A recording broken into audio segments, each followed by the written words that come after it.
and welcome to a very special edition of Botha Rants. My name is Sophia Botha, your host. Yes, today is a very special edition. It is the International International Transgender Day of Visibility, and because of that, hi, I'm visible for once. At least at the beginning. Yes, Trans Day of Visibility. It is an important day for all of us trans people to basically stand up, be out loud and proud. And it's a day, which has come into being, which, vindicates, my argument 20 odd years ago when I first tried to transition, and I had a whole load of true scum bullies poo-poo me when I said that trans people needed to be visible if we were to make any progress in when it came to trans rights. If you hide away, people aren't going to learn stuff, are they? Ironically, funny enough, one of those true scum bullies once said to me, trans people need to show, to display and demonstrate. I think they'd been a salesperson for JCB or something like that. Yet they were always bitter and angry. It was kind of a weird mix. But anyways, enough about that. As I say, today is Trans Day of Visibility. And we need to basically, the only way we are going to basically win the fight against transphobia is to be visible. The more of us that there are visible, the less they can push us around. So, anyways. This is me. You usually see a photo of me, and I know some people have basically sort of said, "Oh, the photo doesn't match the voice." Well, does the video now match the voice? That's always. This is always one of the problems I had with doing YouTube was, I knew that people would say, "Oh, I don't sound like a girl," and that does trigger me a little bit, I have to admit. But I persevere because I've got a lot to say. So, anyways, whatever. On with the show. So, as I say, today is Trans Day of Visibility. And well, I need to deal with this first. So the Labour Party, of course, tried to use Trans Day of Visibility as an opportunity to score political points by saying, "Oh, we speak up for trans people." Well, you can see my response: bollocks, and it's bollocks because. Yeah, as I say here, if Labour are fighting for trans rights, why is it every time Keir Starmer has an opportunity to speak up for trans people, he fails to do so? Which is every fucking opportunity he has had. He sits on the fucking fence. And before I came on the show, I don't know if she's not trending now, but I saw in the last hour Rosie Duffield was trending. She's the Labour MP who is transphobic as fuck, and who Keir Starmer refuses to discipline. I mean, he chucks up Jeremy Corbyn for he suspends Jeremy Corbyn from the party for defending himself and telling the truth. He sacks Rebecca Long Bailey for tweeting an interview with Maxine Peake in which though Maxine Peake wasn't completely accurate, there was a grain of truth to what she said. But hey, Rosie Duffield spouting transphobic, shite, and also, shall we say, being nasty to lesbian, at least one lesbian, so someone who was who worked in her office, who was a lesbian. Sorry, I'm a bit tired today, I have to admit. She, Keir Starmer doesn't do anything about her. Not one thing. So, you don't fucking trust the Labour Party when it comes to trans rights. Obviously, you can't trust the Tories either. I mean, how many fucking times have we had Liz Truss say, we're going to, make conversion of therapy illegal. Well, make it fucking illegal then, Anyways,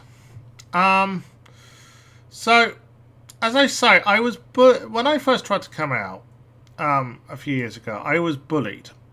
And I was bullied by this individual. Unfortunately, this person called Sarah, this trans woman called Sarah West. Now, essentially, Sarah was kind of the original true scummer, but there is a bit of a twist here. Sarah was she was gender fluid, so a lot of true scummers, the Blair Whites and the Indy Willoughbys of the world, and the Rosa Dawns, and we'll be coming on to Rosa Dawn a bit later, because she's had something to say about Trans Day of Visibility. But anyways, Sarah, from what I remember, Sarah was absolutely obsessed with passing, right?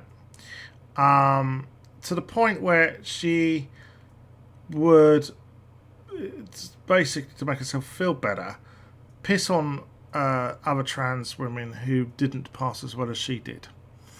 I never forget, she told me one time that she got assaulted on the London Underground, but rather than sort of blame her assailant, she blamed the T-girl she was with, saying she didn't pass, well. That's why I got spotted. She said to me, "Why bother transitioning? You'll never pass as a woman because you're disabled." Yeah.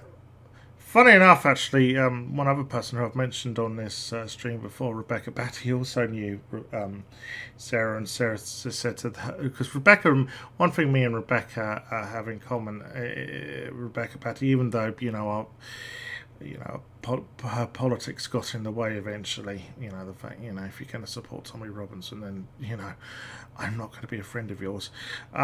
But me and Rebecca had a few things in common, and one of those was that we weren't sort of the dressy up type of trans women. It was DMs and leather jackets with us, and legging and maybe a sort of tunic top. We didn't wear tons of makeup either. Anyways, Sarah knew Rebecca and told Rebecca that she wasn't a proper trans woman because she wore jeans. Right, yeah, because no cis women ever wear jeans, do they? It was that sort of bitchiness. Now, Sarah had Sarah's claim to fame was that she got thrown off a plane in the United States. And if you look at the date here, this was not long before 9/11. Basically, because she would she went to America, but she went in what you'd call evil twin brother mode. I think she went there on business. So she entered, the United States, dressed as male and presenting a male passport. But then she travelled around the interior of the United States, visiting various places and people, as Sarah. And she essentially, she got to, I think it was Omaha, Nebraska, for a connecting flight at Chicago to bring her back to Heathrow. And she was basically told that she had to dress in accordance to the picture on her passport. Now, I don't want to really reveal this because it seems a bit nasty to do it, but she wears a wig. Okay, so yeah, that's a wig. Now, yeah, actually, sorry, that's the wrong one. Whoa, shit, what am I doing? Anyways, so now most trans people, trans women and trans men I know, wouldn't travel until they've got their documents sorted out. So basically, until they had, the part, a passport in the gender they want to live, right? But Sarah was presenting a male passport but dressing as female. And as I said, this was not long before 9/11. It's kind of, a bit of ironic, isn't it? Look, I know that some people would say, well, why can't gender fluid people have two passports? And, I wouldn't have a problem with that. But, I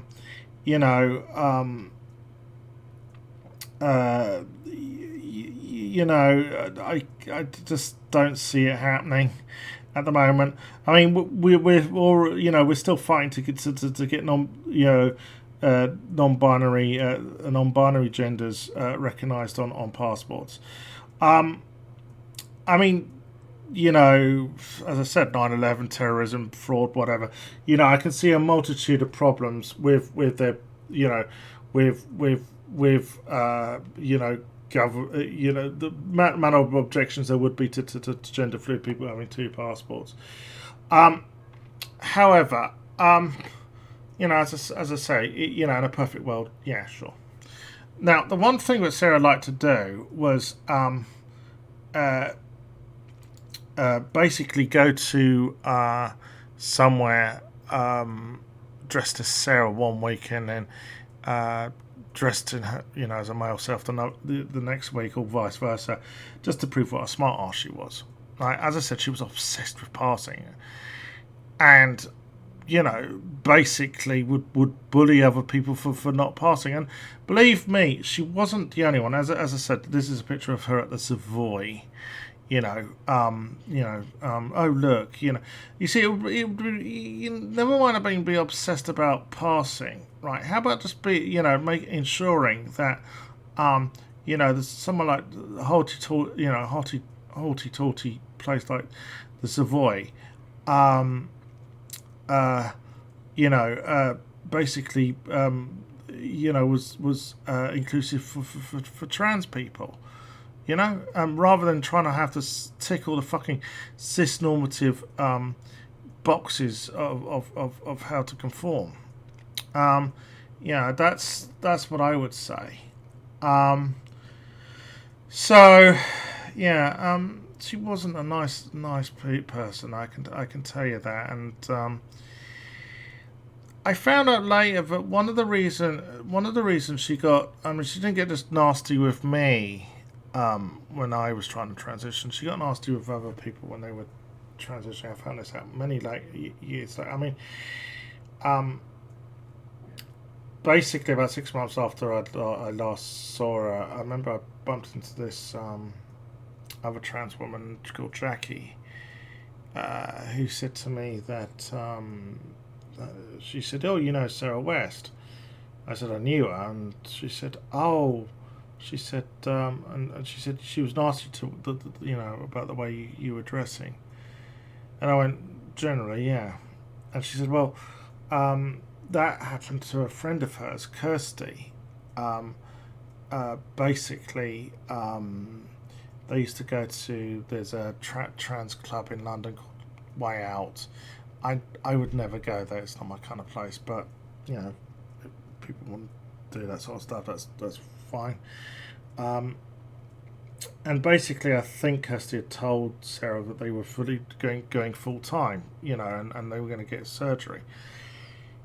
and Sarah just got really nasty with them. Anyways, about many years later, I was on a Facebook discussion group for trans people, and somebody said, brought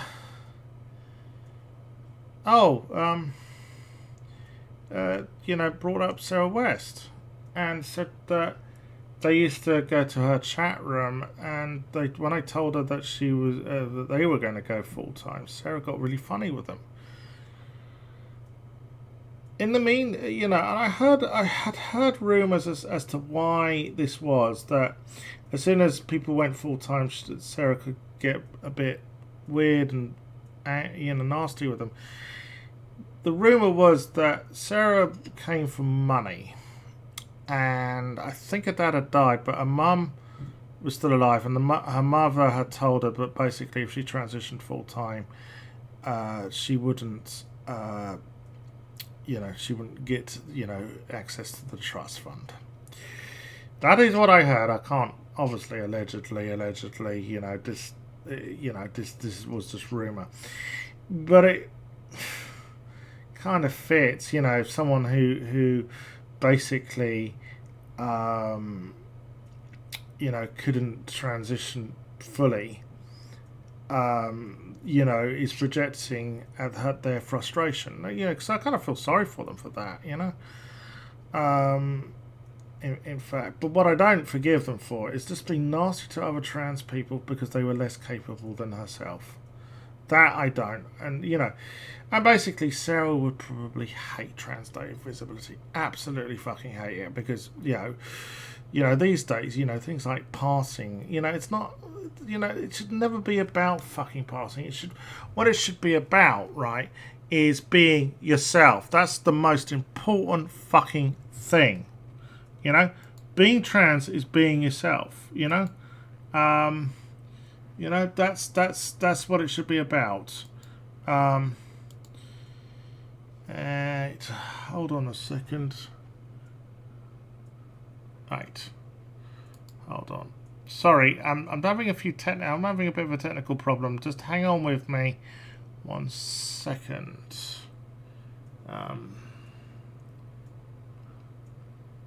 Okay. These things never run smoothly, and I've had fuck all sleep, so.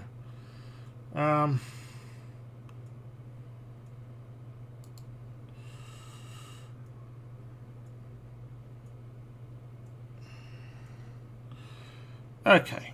So, yeah. Whatever. So, but, that was 20 years ago.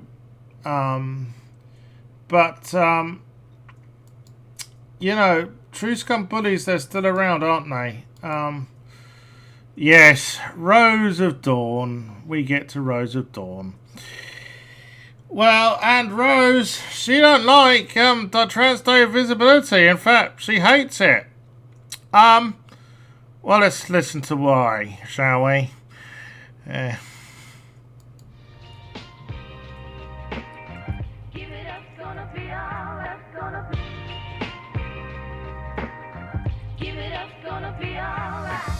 A couple of months ago, I did a video on one of the national holidays of the so-called trans community, which is Trans Day of Remembrance. This is a day that I find particularly distasteful because it often involves Western activists comparing themselves to sex workers in South America and saying, this is why we need more rights over here. No, Rose. I can tell you have never been to a Trans Day of Remembrance event. Because that's complete and utter bullshit. That's actually a lie. Yeah. Our experiences and those of a Brazilian prostitute? Exactly the same. It amounts to nothing more than a pity party and is ultimately counterproductive. But... Oh, so we shouldn't have empathy for trans sex workers who are killed in Brazil then? Is that it? Shouldn't have empathy for them, huh? Well, yeah, you are the kind of person who sits in mum's basement wanking over Ayn Rand novels all day, so...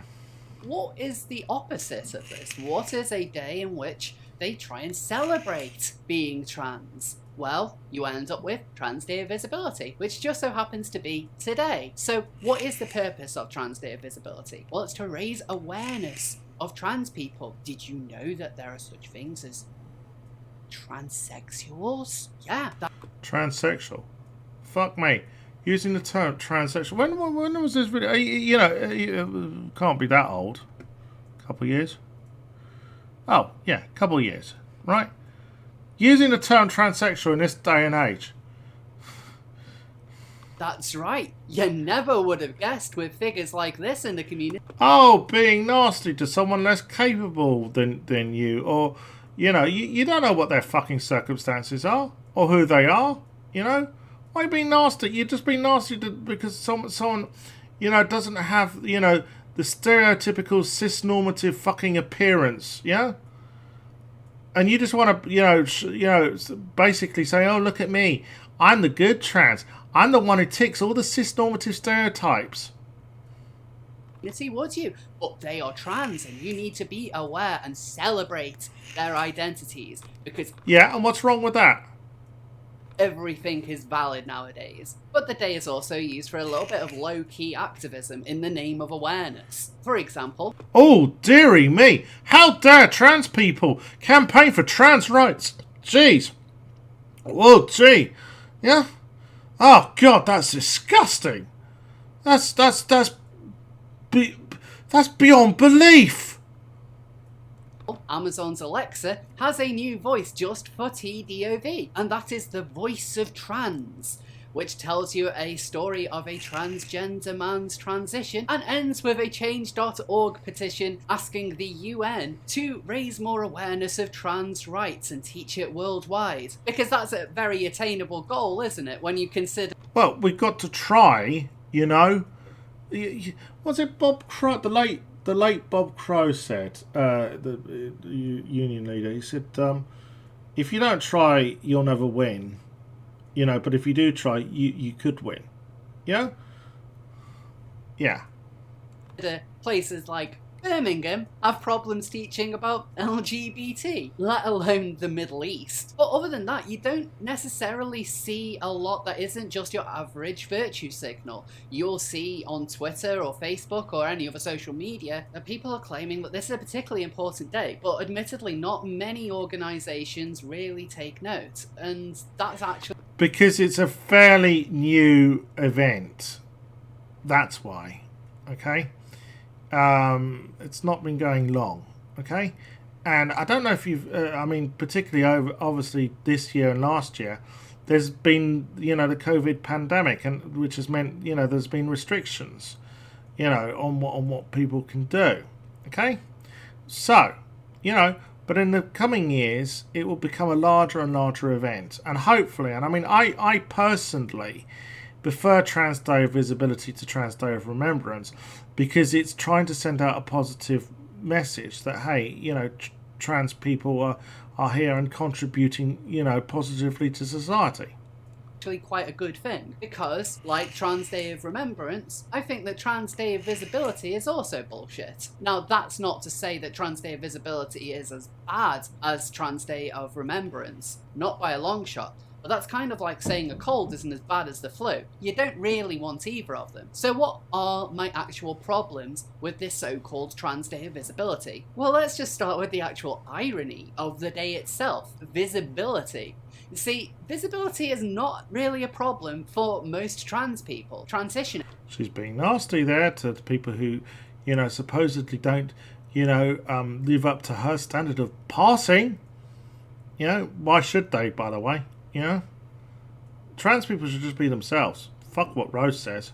Is something which is actually quite tough. Particularly to pass, it involves a lot of medication. Yeah, as I say, being trans isn't about passing. It's about being yourself. It involves a lot of surgery. It involves a lot of changing the way in which you present yourself and the way you present to greater society. And if you're not hitting all of those marks, people are going to instinctively know that you are trans. So what we seem to be having is a whole day dedicated to pointing out that the trucker down the road is actually trans. Like, gee, you think? So lack of visibility isn't a problem. And in fact, before all the craziness of the modern trans movement, transsexuals like All the craziness. Oh, you mean, people saying that they want, basically having the courage to be themselves. And the fact that there is the proliferation of that. You don't like that, Rose. You want, being trans to be some sort of exclusive club, and that you are the gatekeeper of who and who isn't trans. You're a bully. me wanted nothing more than to be able to blend in with the rest of society. I know I run a YouTube channel in which I discuss trans issues, and this is something which I'm happy to do, but in my day-to-day life, I don't try and draw attention to the fact that I am trans. I don't do this at work. I don't do this with my friends. I want to be able to live a normal life. Right. Why is that a problem for people to know that you're trans? I detect, there's some internalized transphobia going on. Yeah. I think that she, Rose has got some unresolved issues. And I pretty much do. I don't want to really draw attention to the fact that I am trans. Well, then don't. If you really don't want to, then don't. Give up this fucking YouTube channel and give us all a fucking rest. With your, turfy fucking true scum transphobic bullshit. If I'm at a theme park, for example, why would I want to do that? And the end goal of transitioning is to just... Why not? What's the problem? By the way, do you see Rose visiting theme parks? Yeah. Somehow. Just be invisible. That nobody is going to look at us and think straight away, that is a tranny. I don't want... Oh. Now it's with the T-slur.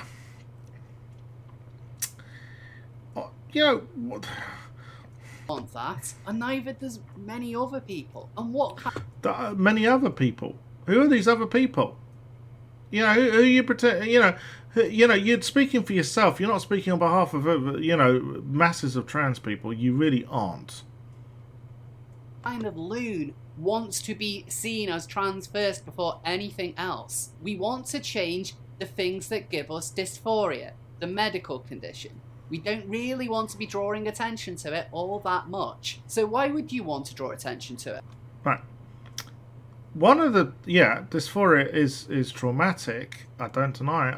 I've got it myself, and it can be triggering really badly sometimes. But being trans is a way of alleviating a great deal of that gender dysphoria, right? Thus, it is, being trans is emancipation, it's liberation, okay? It should be seen as a positive thing. You seem to still think it's a stigma. You really need to get out of the your mind out of the fucking 1970s, And none of this is anything but politicization. And this brings me on to another point, which is the whole collectivization of the trans experience. You will often see figures such as, let's pull a name out of the hat, Paris Lees. So, regardless of your thoughts on Paris Lees' politics, she's someone who looks very much like a woman. Your average person on the street is not really going to read her as being trans. She looks great. But the likes of Trans Day of Visibility ends up pulling anyone else in the whole trans umbrella, whether this is a fairly late transitioner who hasn't even started their hormones, all the way up to your average blue-haired NB who is not attempting any kind of meaningful transition at all. You get these people... Right. That's a slight against NB people. I don't know what our problem with Paris is. Yes, Paris has passing privilege, I don't deny that. But the thing is, Paris actually fucking cares about, trans issues, believe it or not. That's why she does it. I mean, Laverne Cox, beautiful, trans woman, speaks up for trans people. Because they know the kind of, they remember the kind of shit we have to put up with, right?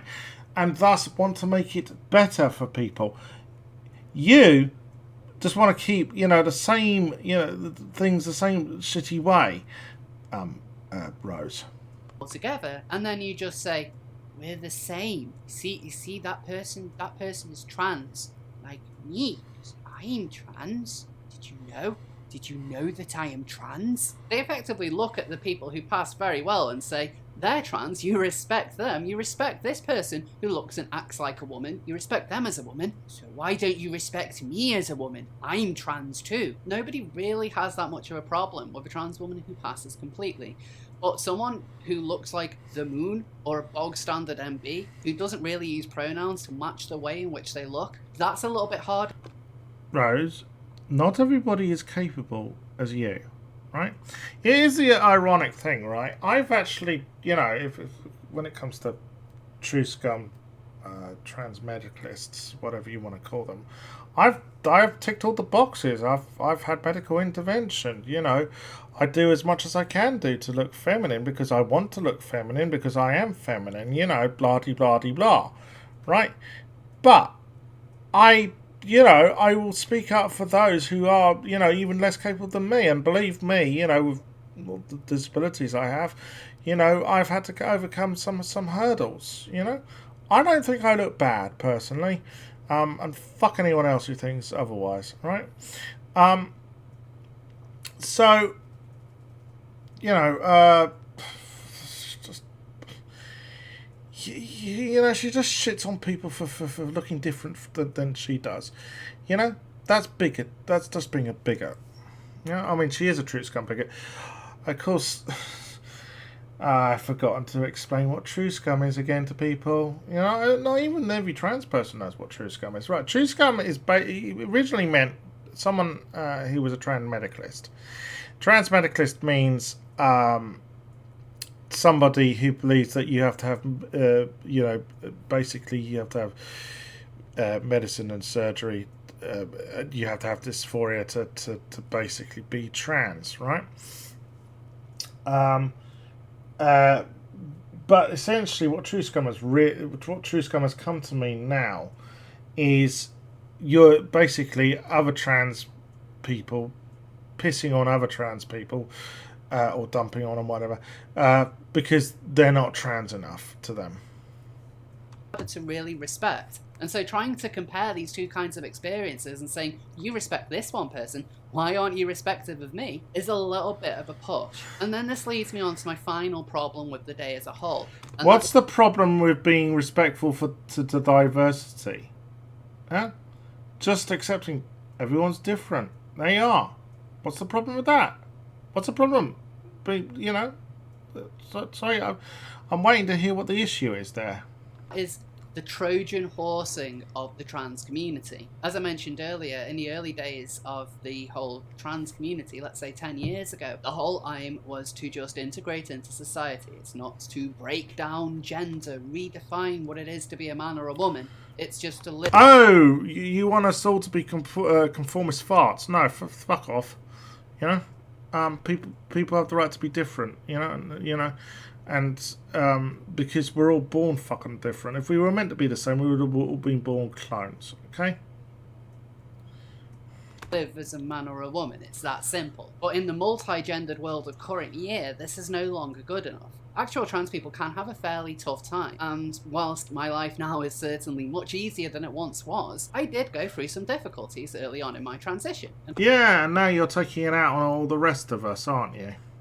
All throughout this time, I was very visibly trans. It wasn't a good look. Transitioning is tough, and passing is even harder. So with all that in mind, Trans Day of Visibility is very much focusing on, well, trans can mean anything you want it to mean. Are you non-binary? Are you a woman? Just because you say you are? You don't have to take any hormones. All our experiences are exactly the same. You end up comparing trans women and trans men. No one is saying I'll do it. No, absolutely, the fucking opposite to that. I always stress that, particularly with other trans women, there are similarities in dysphoria, but how it affects you, but each person, but it really essentially is different for every person. I mean, some people are dysphoric more about some things than others. That's and. So I don't know where she's got this, that we're trying to sort of collectivize, the trans experience into one. I'm definitely not.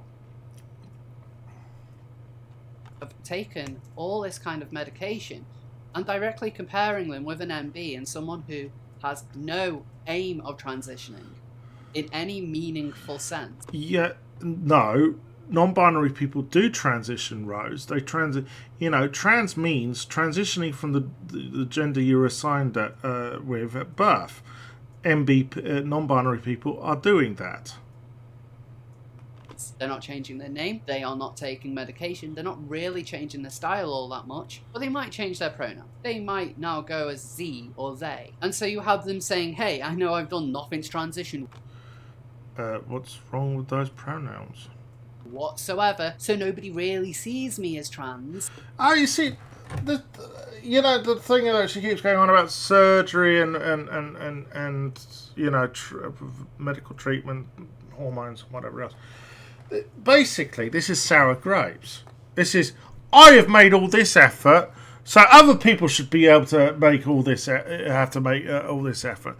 That's basically what it is. This is what India Willoughby does. It's just insecurity. She's basically pissing on other people because she doesn't think they've made as much of an effort.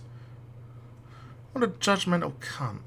So I don't face discrimination, and if I keep my snowflake mouth shut, I can continue to lead a great life. Just so you know, I'm trans. A lot of these people you wouldn't recognise as being trans simply because technically they're not. These aren't the people who have gender dysphoria. These aren't the people who are going through a medical kind of transition. What they are doing is simply changing the way in which they look in the smallest way possible, if that, and saying, I now fit this special identity. We end up with a weird juxtaposition. On the Trans Day of Visibility, and the key word in this is trans, the less trans you are, the more trans you are. Hey, you've done nothing and identify as the moon? Great! The newer your identity, the more we... No, that's absolute bollocks. Non-binary people's identity is just as valid as yours, Rose. So shut the fuck up. I wish you would. Need to learn about it. But just like Trans Day of Remembrance, in which we have a date where people who have absolutely nothing in common with the dead try and claim that they have everything in common with the dead, we have people who are not really... Well, we do have one thing in common. We're trans. That's the one thing, yeah?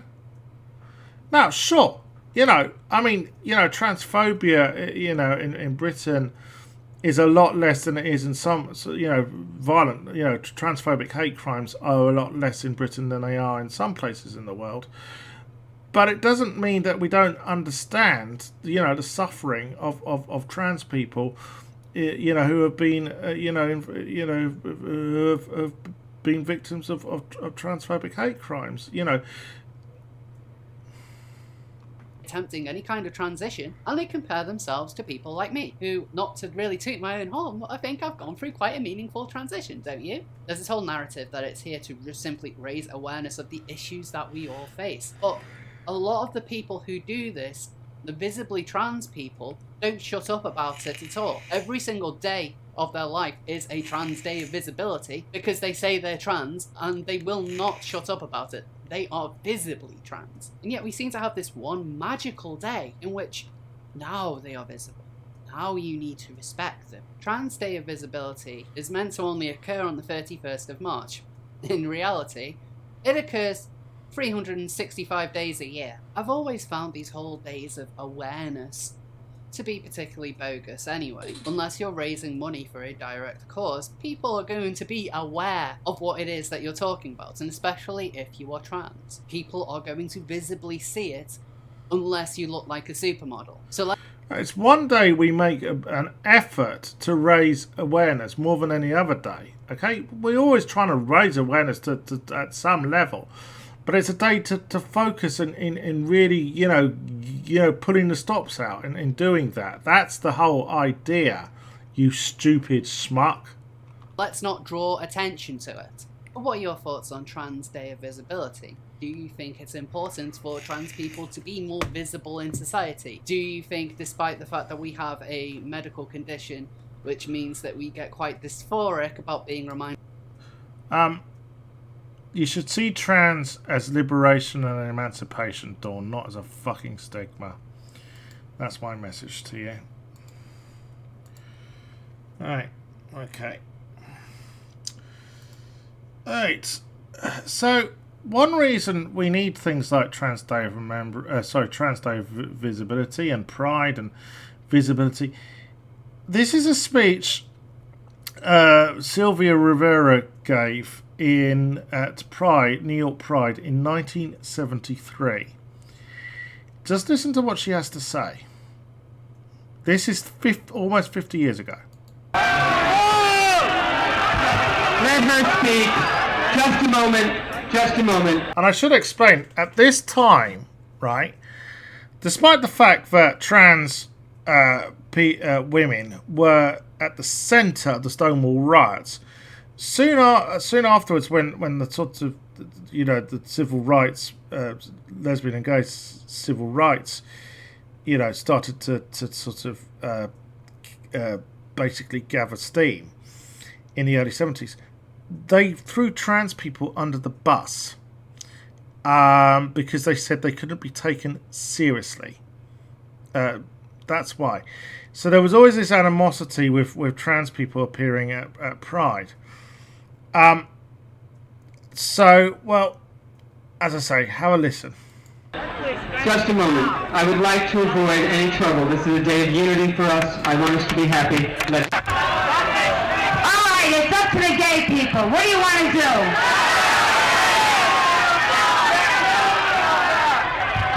Listen, we don't know what you want. Now, do you want these people to speak? Wait a minute, please wait. Will the people who want it say yes? That's the end of the conversation.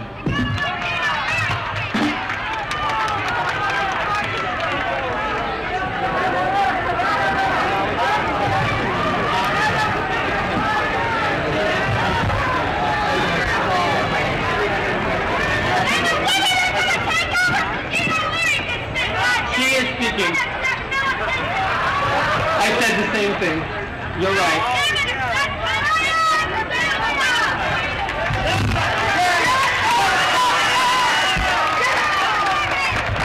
Hi, lady.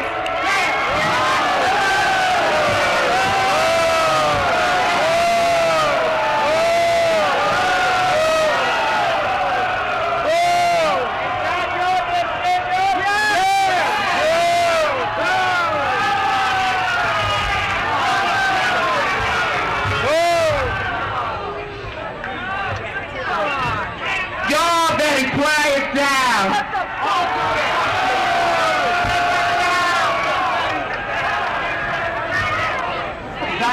Nothing. I've been trying to get up here all day for your gay brothers and your gay sisters in jail that write me every motherfucking week and ask for your help. And you all don't do a goddamn thing for them.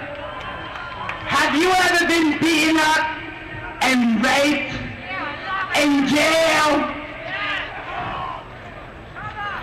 Now think about it.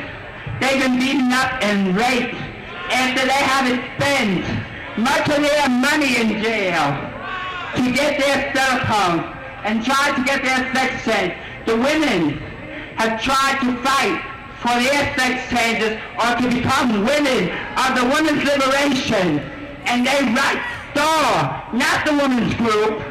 They do not write women. They do not write men. They write STAR because we're trying to do something for them. I have been to jail. I have been raped and beaten many times by men, heterosexual men, that do not belong in the homosexual shelter. But do you do anything for them? No. You all tell me to go and hide my tail between my legs. I will not longer put up with this shit. I have been beaten. I have had my nose broken. I have been thrown in jail. I have lost my job. I have lost my apartment for gay liberation, and you all treat me this way? What the fuck's wrong with you all? Think about that. I do not believe in a revolution, but you all do. I believe in the gay power. I believe in us getting our rights, or else I would not be out there fighting for our rights. That's all I wanted to say to your people.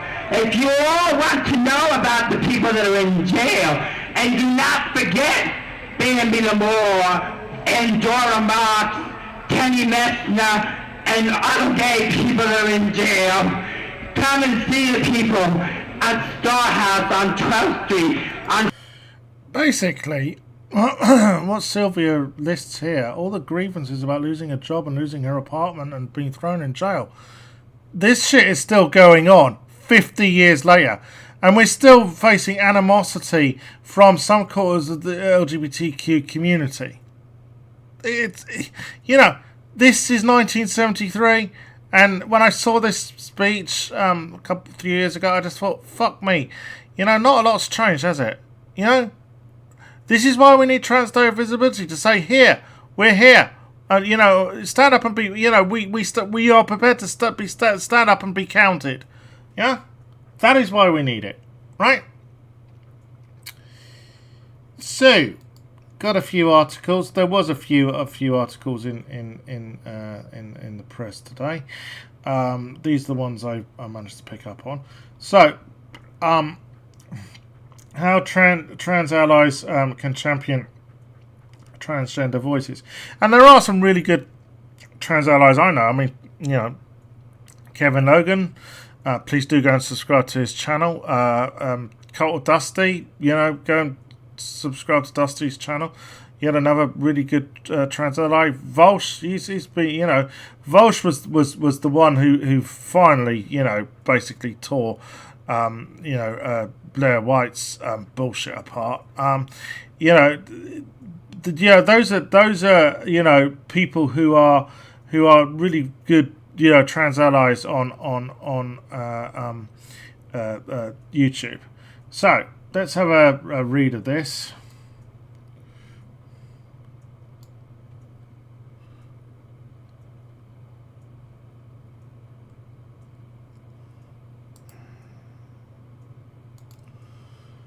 I am visibly trans, and I adore that about myself.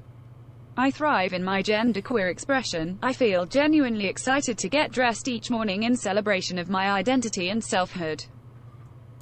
And that's really good to fucking hear. You know, a positive trans message. But with this joy and agency has come a complicated sense of alienation. I've lived in London my whole life, but it feels like a different city now. Now my experience is far from anonymity. The simultaneously comfortable and unnerving assurance of blending into the crowd has vanished, and even a walk to the shop has become an exercise in resilience. Now I often ask myself, am I emotionally robust enough to wear a skirt and a beard today? Can I brush off the double takes and muttered insults? Do I have an escape route if someone starts following me? Trans visibility is hard and it's inevitable, and for many of us represents a constant negotiation between our authentic self-expression and the threat of violence and stigmatization. And that threat of violence should not be, you know, all that stigmatization. I mean, it doesn't help that you have people like fucking, you know, Blair. Blair White does dump on non-binary people, and so does Rose of Dawn, as we've just seen. This abuse goes beyond the streets of the real world.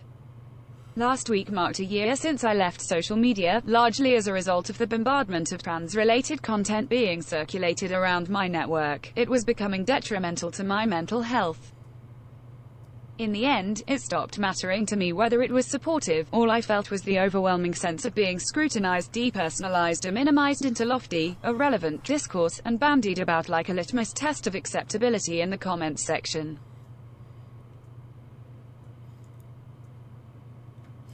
Alright, read on some more. Hold on. There we go.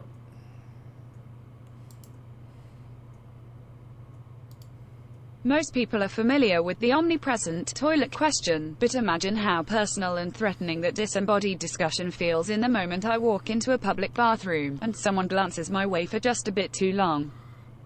That's the reality of trans visibility in the UK today. Today is International Transgender Day of Visibility, a global event dedicated to celebrating transgender people and raising awareness of discrimination faced by transgender people worldwide, as well as a celebration of their contributions to society.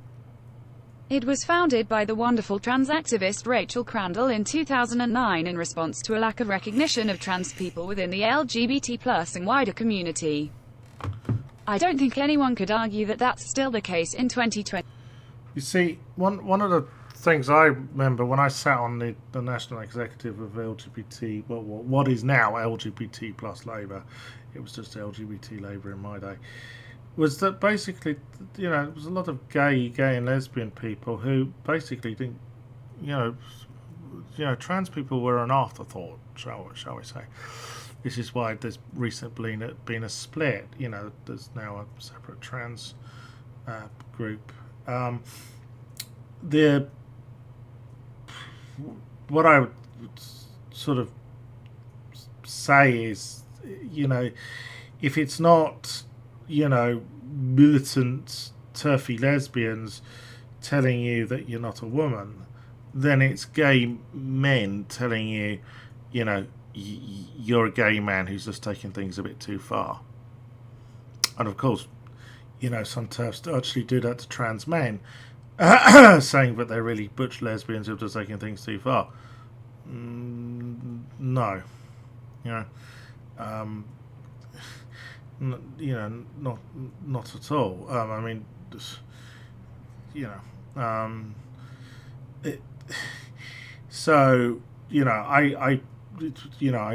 completely agree with the sentiments of this article. I don't think anyone could argue that that's still the case in 2021 in the UK, when wildly mixed commentary on gender-inclusive spaces, self-ID, access to the most basic of healthcare and yes, going to the toilet, resurfaces in the media almost every day. Yeah. Danny Seeger, good article this, and give her a follow on Twitter if she's. Oh no, she's not on Twitter, is she? Sorry, I just closed the social media accounts. But yeah, I know exactly where she's coming from. But it's positive that she adores the fact that she's trans, and that's something. It shouldn't be seen as a stigma. I think that's a really old-fashioned way of seeing it now. So, got this article from Pink News. 21 trans and non-binary people who are proud, visible, and making the world a better place.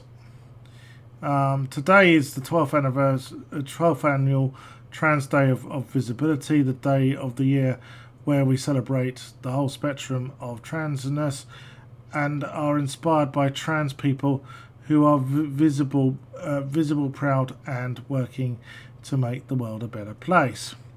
Trans lives are under attack in many parts of the world, making today a time to pause and reflect on how we've come and how far we've come and how far there is still to go on the road to trans equality and liberation.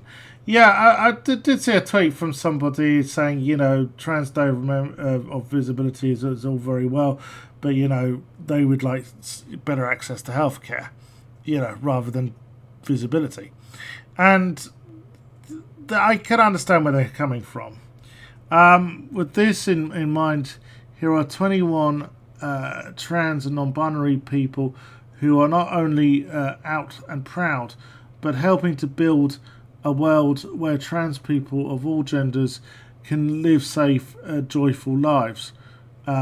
Raquel Willis, activist, media strategist, and former Trans Law Centre national organiser, who is currently writing her book, her debut book. You might have seen the viral videos of her leading 15,000 New York protesters in a chant of Trans Lives Matter at a June 2000 rally. Well, yeah. But the state be held accountable for our murders. Today, I demand that the state be held accountable for continuously dead-naming us, ignoring us, abusing us, and violating us, but covering up with us in the shadows. But the and Angelina Ross, actress, Navy veteran, and tech CEO. The Post star is a long-time advocate for the trans community, founding on company that helps employ trans people in tech. Yeah, there's a lot of trans people who are very savvy with computers. I've noticed that. Trans tech is in 2014 after teaching herself to code. Oh, she taught self-taught code. Oh, interesting. Lucia, it's pronounced Lucia, isn't it? Bolori, sorry. Model, activist. Actually, let me put the reader on, see how that pronounces it. I don't like butchering people's names. Because some people do take offence, even not realise that maybe you find it hard to read or stuff, Some people can be a bit bitchy about that sort of stuff. I can understand why, though. Lucia Blake. Yeah. Model, activist and public speaker. Lucia is a founder of London's Trans Pride and runs LGBT+ strip night Harpies. Key Griffin. An intersex and non-binary actor and advocate. Key stars in British soap Hollyoaks.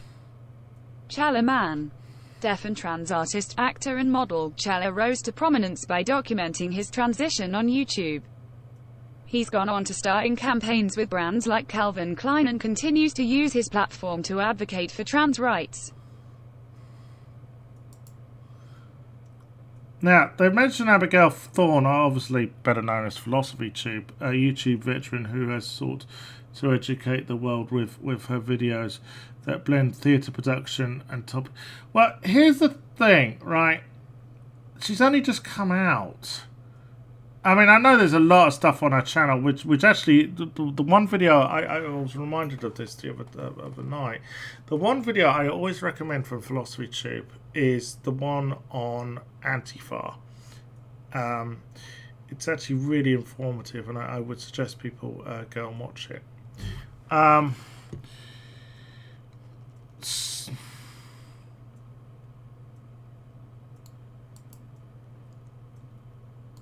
Tashnu Varan and Shisha. Bangladesh's first out TV news anchor, Tashnu is part of a push by the media industry to use visibility to change attitudes towards gender diversity.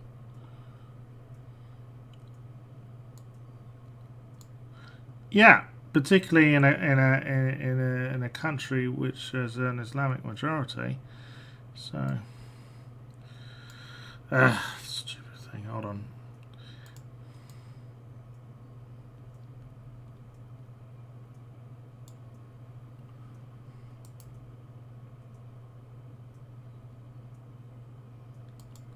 Kai Isaiah Jamal.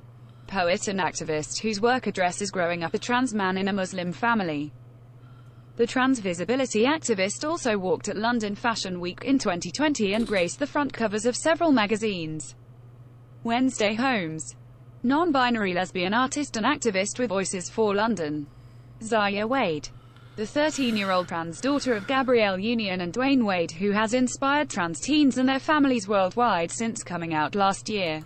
Yes, and, considering, basically trans youth have had a really bad press since, that Minsky poisonous turfy cunt, Kira Bell, took the Tavistock clinic, which is the only clinic in this country which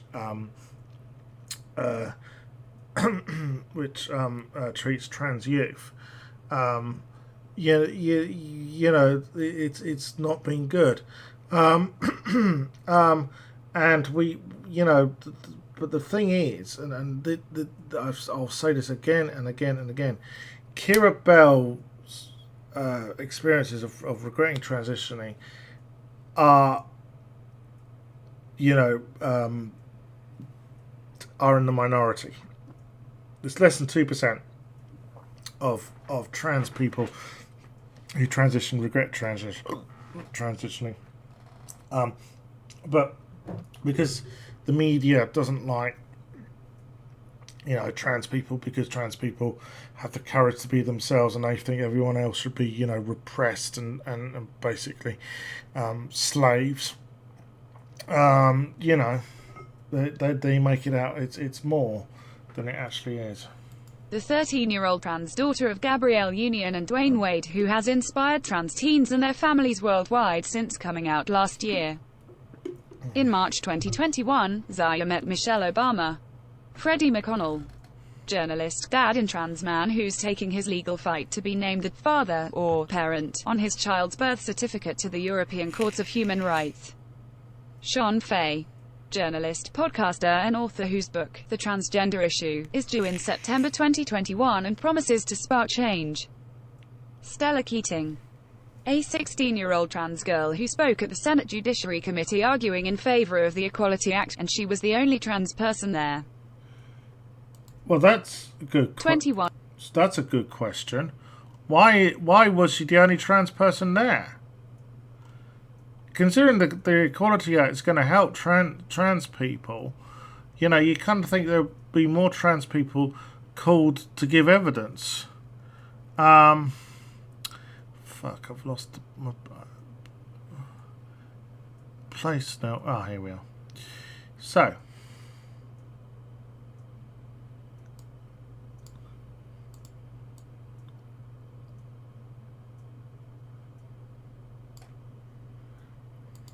Toby, the non-binary Hungarian teen in Colors of Toby, who spent 4 years being followed by a film crew to give audiences a rare insight into the journeys of love and acceptance within families of trans kids.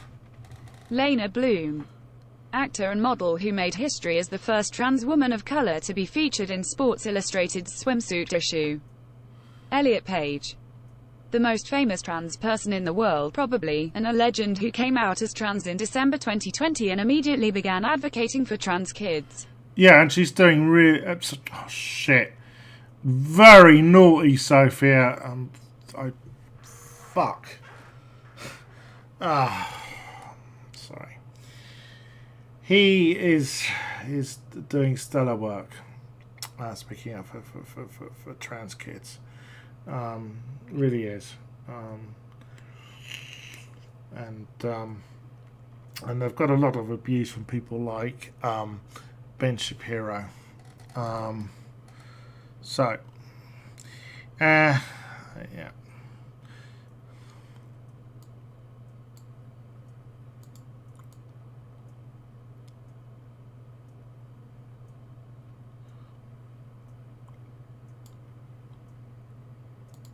Tom Pashby, non-binary activist who's run for parliament twice and founded Include MX, a campaign to get business to be more inclusive of non-binary identities by making one simple change. Laisha Clarendon, the trans non-binary Women's National Basketball Association (WNBA) player, shared their euphoria after having a gender-affirming surgery and prompted a wave of support for trans people in sports.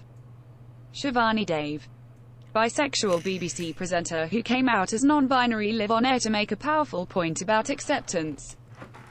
Chase Strangio, the trans ACLU lawyer who fought and won a landmark Supreme Court case in 2020 that gave federal workplace protections to gay and trans workers for the first time.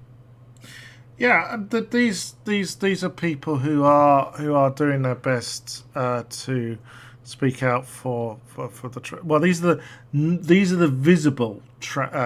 What I mean by in this context is that there's a lot of sort of like trans activists who do sort of work on the ground, right? Who you won't see on television, who you won't hear on the radio, who you won't see in the in the pages of the newspapers, or mentioned on Pink News or any other LGBTQ website. And these are the people who really do roll their sleeves up and get their hands dirty in so to speak, by basically going out into the community, speaking to groups, speaking to corporations, speaking to schools, trying to educate people about trans issues. I can think of my friend Kate and my friend Tara, who both do that. They're the young song heroes as far as I'm concerned. Now, one thing I do complain about, and I think I'm right to complain about this, is that when it comes to coverage of trans women particularly, it's always focused on younger trans people, and we don't hear enough about those who transitioned later in life, or those trans people who are older, even if they transitioned earlier in life. I mean, I'm 46 now. That's getting on a bit.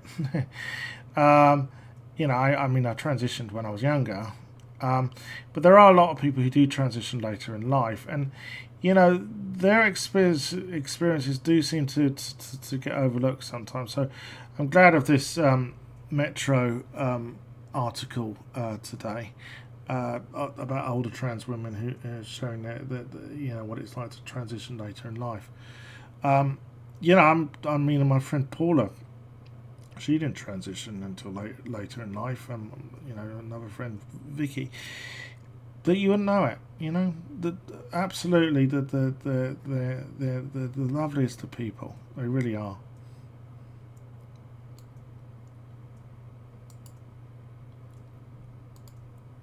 When Joanne was born in 1965, there were no resources for transgender people in the UK. It wasn't really an LGBT-friendly world, and I didn't have any way of expressing my feelings, she says. I did what any little girl does. I would try on shoes, lipstick, makeup, and comb my hair differently. Except for me, it was naughty to do that. Well, it was beyond that. It was kind of like a deeper secret. Joanne, 56, is one of an estimated 600,000 transgender people living in the UK. The community is thought to make up just 1% of the country's population, but despite this, their lives and rights have become a regular part of daily public discourse. Some figures I've seen actually estimate the trans trans population to be actually around about 2 million. I've seen some sources say that. One common misconception is that being trans or non-binary is a new phenomenon to have emerged in recent years. Older trans women like Joanne are now sharing their stories in honor of Transgender Day of Visibility. I started coming out in my late 40s. No, it's nothing new. Give you a little fact here. It's a silly little fact. Caroline Cosy, of course, one of the world's most famous trans women. She had gender reassignment in the same year I was born. So we often have a joke about how, I'm the same age as her Fanny, or we did when we were getting on. Anyways. I started coming out in my late 40s. I used to describe it almost like a hobby at first, as if I was going fishing, Joanne explains. I used to work away a lot, so there were opportunities in hotels where I would be doing client meetings in my old male life, and then I'd spend the rest of the week outside of work living as me. Then I would put myself back into the box, until the next time I could unpack myself again. There was a lot of coexistence. I think packing myself away each time for other people then just became harder and harder. In 2016, Joanne told her wife she wished to socially transition, and the following year she began living as herself full-time after selling her share of her IT business. Well, Oh, right, okay. It was a challenging time for the family, and she found herself feeling low as she struggled to find her next step forward. She says, I was at rock bottom. I was crying a lot, couldn't get out of bed. I was demotivated, worried, scared, and couldn't go to sleep. But after a couple of months, my resilience kicked in and I thought I've got to make something happen. I founded my new business and I worked on the challenges with my wife until we got to the point where we knew we could make it. Our children took an equal amount of time. I think while my wife was struggling, it wasn't easy for them to feel any stability. I can't speak for them now, but from my perspective, it's as it was. I'm their dad and we're all kind of cool with it. She adds, the ultimate aim of transitioning is just for life to be ordinary. I used to have two voices in my head, two thoughts, and now I have one. That clarity, I've lost this whole internal conversation I used to have. What's going on in my mind is now simple, clear, relaxing. No conflicts. Yeah, I remember that when I transitioned. You felt at peace. You know, that was it. You know, you know, that's what I remember. Joanne was referred to the Charing Cross Gender Identity Clinic, GIC, in 2016, but after going through the process decided gender reassignment surgery wasn't necessary for her. She now runs diversity inclusion consultancy See Change Happen and wants to dispel the myth that every trans person wants to physically transition. Joanne says, I know a lot of trans people feel they have to be trans enough to kind of live up to an expectation, and are not allowing themselves to be themselves. But there are things that are important to me that aren't important to anyone else. We're all different. I personally don't have self-generated dysphoria and I've never been a big one to dress up at home. It's not about clothes, it's about who I am. I don't feel the need to sit in a skirt and a wig on my sofa in the evening. Like any other women, you come home and you put... See, that's the same with me. I was often... You get these things called dressing services. Should I explain this? This is something people outside the trans community aren't going to know about. Basically, it's a place where I guess you could say cross-dressers go. Though there was this famous quote by famous quote within the trans community from a trans activist called Janet Scott, who recently died, saying, "What's the difference between a cross-dresser and a transsexual?" 3 years. Basically, it's a place where people could pay to get dressed up as women and have makeup and hair done and stuff. And I know a lot of trans people came through that route. I didn't. I've never been, I don't know why, but I've never been the sort of dressy up type trans woman. People often ask me, how did I learn to do makeup? I just knew how to do it. I don't know why, but I just did. I had to get one piece of advice from someone once. That was it. Yeah. Like any other women, you come home and you put your comfy clothes on. What I needed was to be acknowledged for who I was. That has always been the most important. It's not about clothes, it's about who I am. I don't feel the need to sit in a skirt and a wig on my sofa in the evening. Like any other women, you come home and you put your comfy clothes on. Josie, 69, knew she was transgender from the age of 3, with her feelings continuing to surface throughout her life. Before coming out, she was terrified her secret would be uncovered. She joined the Metropolitan Police in 1970, and went on to fulfill a number of pro-masculine duties in a bid to hide her true self. We didn't have... Yeah, there's a lot of trans women who go into the army to basically try and prove their supposed manhood. And nearly always, of course, they fail, and because they're trans women, and they end up transitioning. I mean, there was always the speculation about Chelsea Manning. Did they go into the US Army because of that? As I said, it's nothing new. I don't know. I mean, as far as I'm concerned, Chelsea Manning is a hero for exposing a war crime. Sure, I support them as a fellow trans woman as well, but more so because they exposed a war crime. So yeah, interesting experiences. I won't go through the complete article, but if you want to go and read this, yeah, it's worth a good. It's a good article. I liked it. So.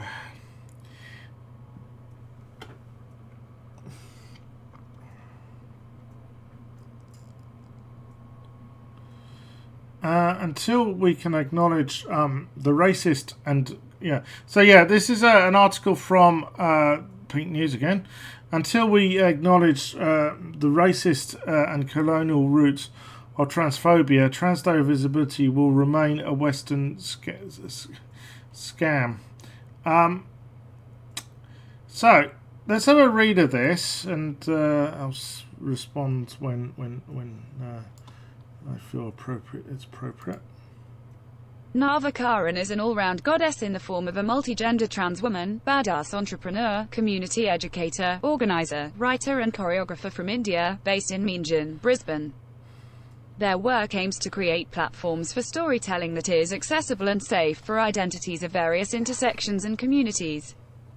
At a recent art exhibition, I was surrounded by many people that I know and care for. It was incredible seeing folk from different parts of my life, the arts, social work, veil grinder relationships, all gathered for a common occasion. This sense of community immersion was quite heartwarming for a hot second, before the stunning realization hit me that I felt extremely alone.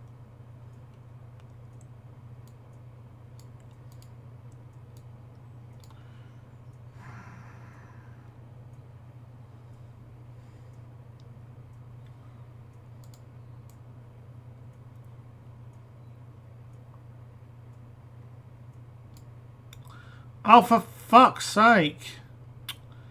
Jesus. Sorry, this thing is being a bit of a cunt today. Isolation isn't an unusual experience to me. I have experienced feeling disconnected to various parts of my life quite significantly. But I am also starting to realize how I simply struggle to connect with people on a personal level, mostly because I don't know what to tell them about my life.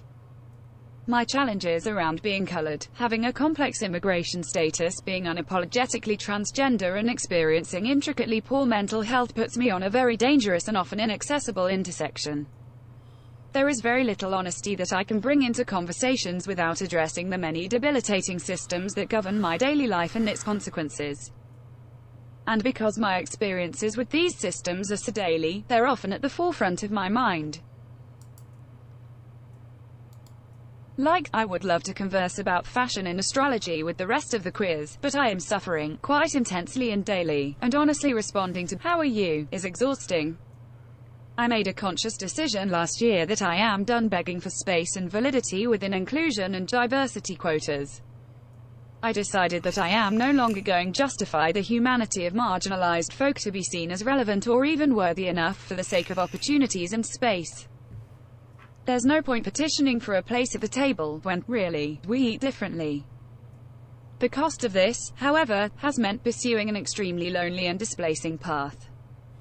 We are not ready to acknowledge that many community settings, workplaces and systems within Western contexts are still extremely colonized. I have walked into so many... Yeah,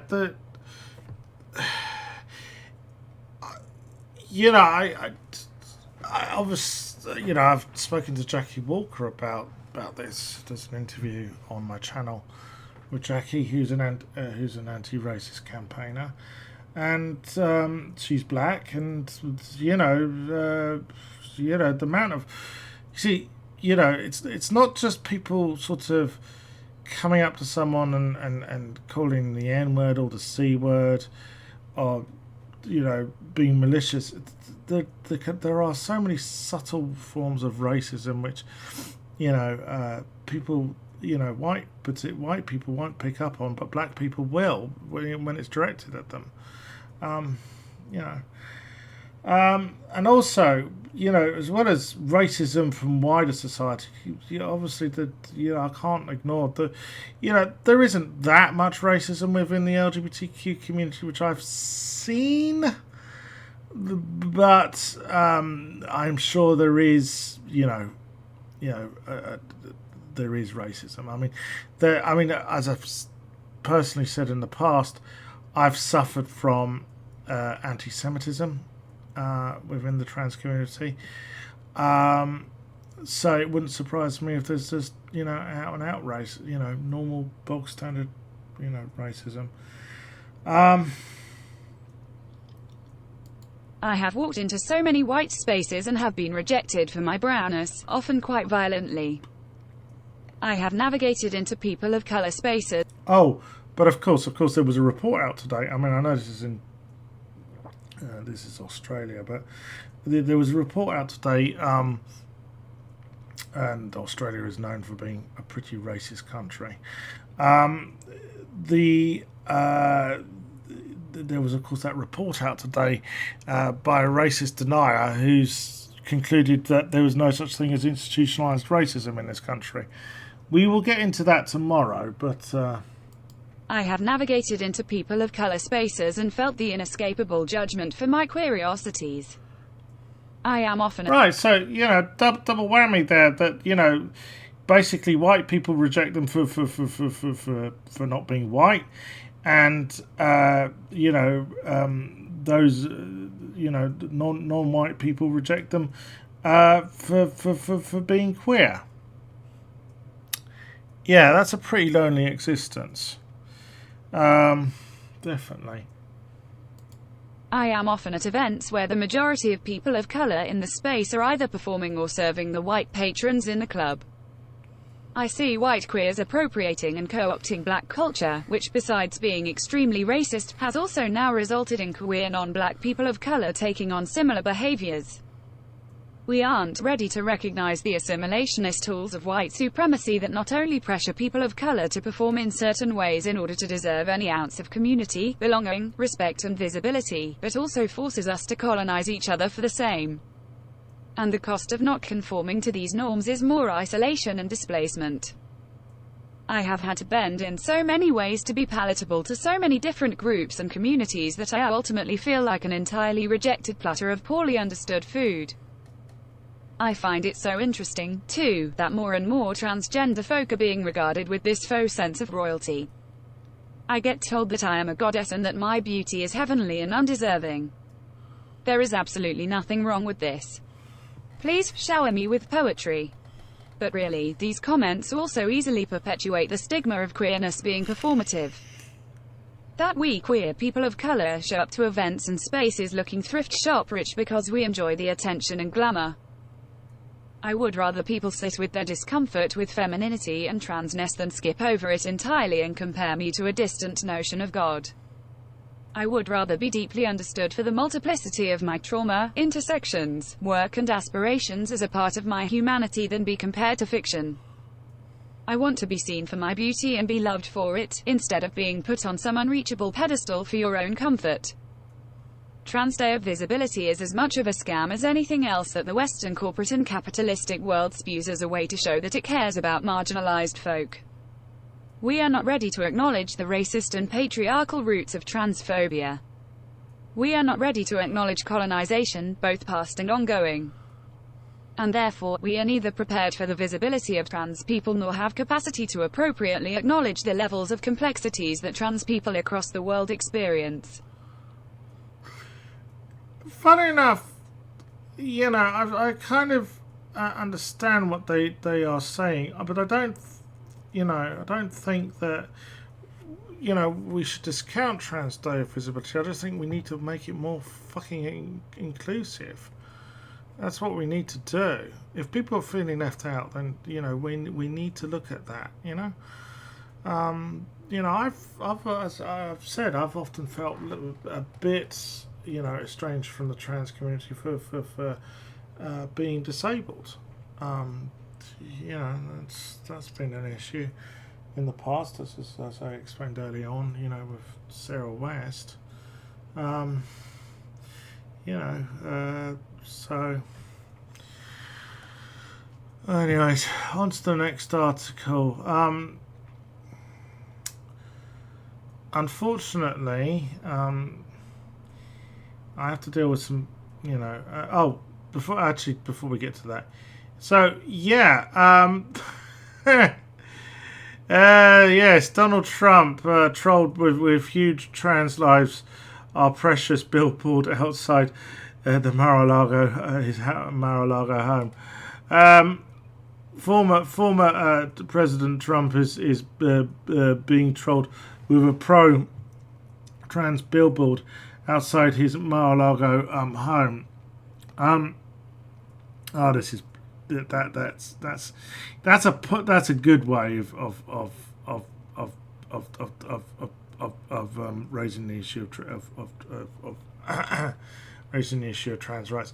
I remember, wasn't it some LGBTQ charity bought the house next to the Westboro Baptist compound, wasn't it? And basically painted it in the rainbow colours. People doing stuff like that I approve of. You know, I know some conservatives say, well, what does that achieve? Just causes friction. No, it's basically saying, hey, we're not going to, we're not going to kowtow to bigots. That's basically what, bigots who would like us basically to drop dead, more than anything else. And considering that Donald Trump did a lot of damage to trans rights, I think it's appropriate to be putting billboards outside his house to remind him. Yeah. Anyways. Yes, so as I said, some bad news. Arkansas just passed a single most extreme anti-trans law targeting healthcare for kids. I know they've done this in Mississippi, I think, as well. Similar law.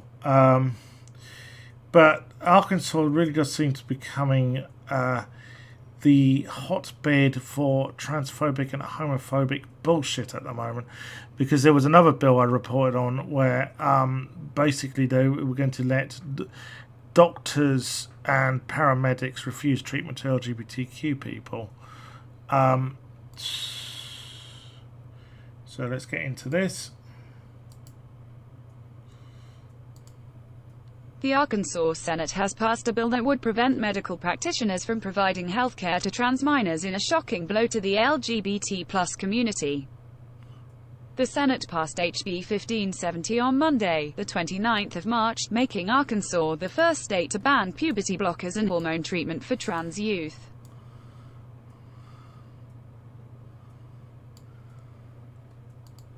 The bill will now go to Governor Asa Hutchinson to be signed into law.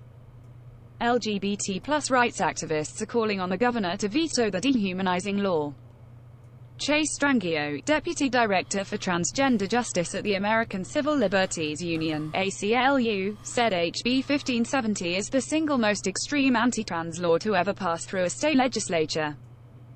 Celebrities, human rights organizations and LGBT+ communities across the United States reacted with fury to the news, with many criticizing legislators for attacking and targeting children.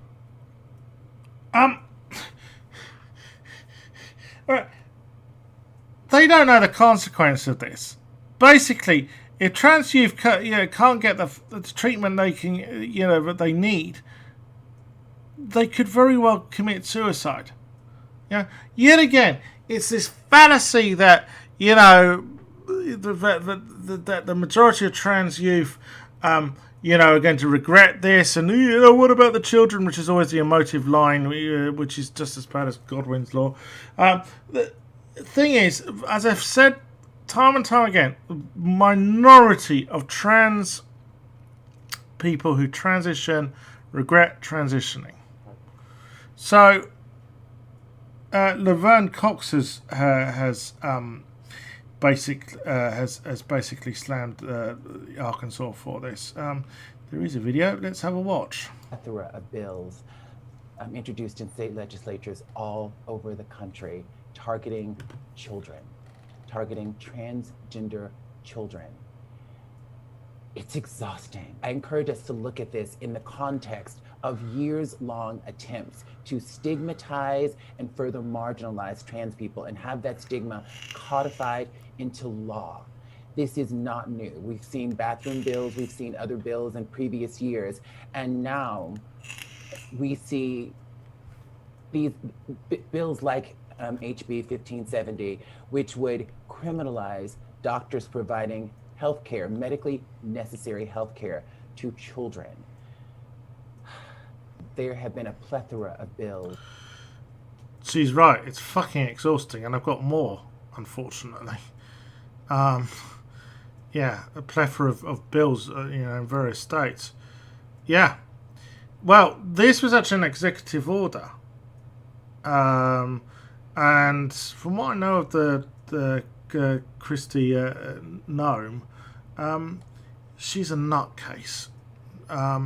So she was at CPAC and she claimed that, she managed to keep it, all churches and conference centres and whatever the fuck else open during the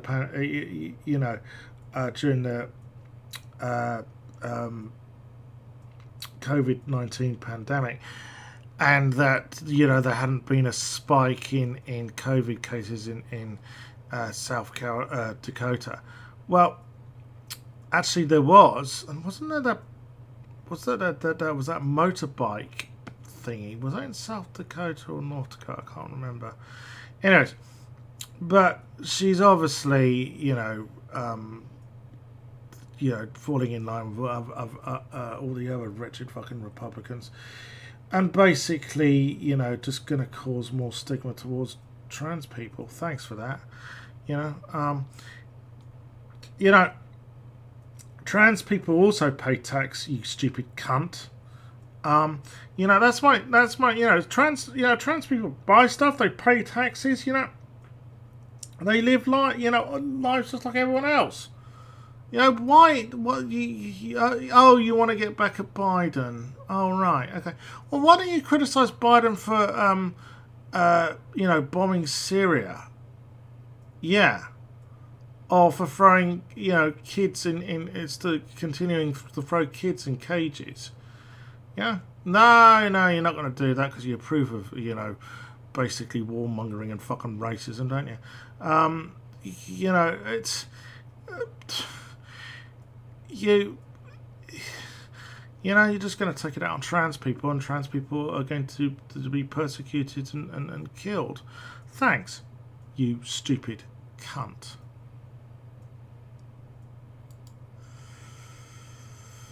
Yeah, as I said, a plethora of bills, Tennessee. Now, funny thing is, talking about South Dakota, the trans woman most responsible for helping me to come out as trans actually came from North Dakota. I doubt things are much better than they are in South Dakota, in North Dakota. But the very first trans woman I sort of got to know from the United States actually came from Tennessee. Fun enough. Trans woman called Stevie. I don't know whatever happened to her, but she was nice. She was a conservative, but she was like a mega New Model Army fan, and I couldn't get round that one. But anyways, but we did seem to get on because as I said, decent taste in music. But anyways, back to the story at hand. Yes, Tennessee has been the latest state to bring in an anti-trans sports ban. It's not just banning trans people from participating in sports. It's the stigma associated with it, which is going to affect trans people who have no wish to take part in sports. That's,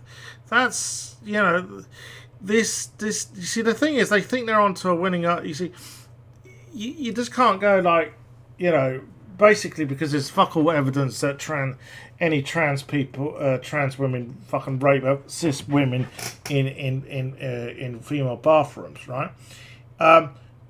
They're now moving on to the fact that they're, you know, that trans women participating in female sports is unfair, right? And basically, yet again, the science says otherwise. But they think they're onto a winner here. But the thing is, it ripples out. As I said, it doesn't just affect trans people who want to take part in sports. It affects the whole of the trans community because there's the stigma attached. It's basically generating hate. Now, I really wish I could leave you with a happier story on this Trans Day of Visibility. But, you know, the only way we're ever going to defeat them is basically carry on being ourselves and being, you know, visible being ourselves. Well, this is me. Thank you for those who have joined me tonight. I will try and be back tomorrow. I've got plenty of stories I want to talk about. But in the meantime, if you'd like to give this video a like, please do so. Please share it with your friends and on your social media feeds. If you've got any feedback, then drop us a comment down below. And most important of all, please subscribe. I can't stress that strong enough. Anyways, as I say, we'll try and be back tomorrow. Until then, please take care of yourselves. Stay safe and peace out.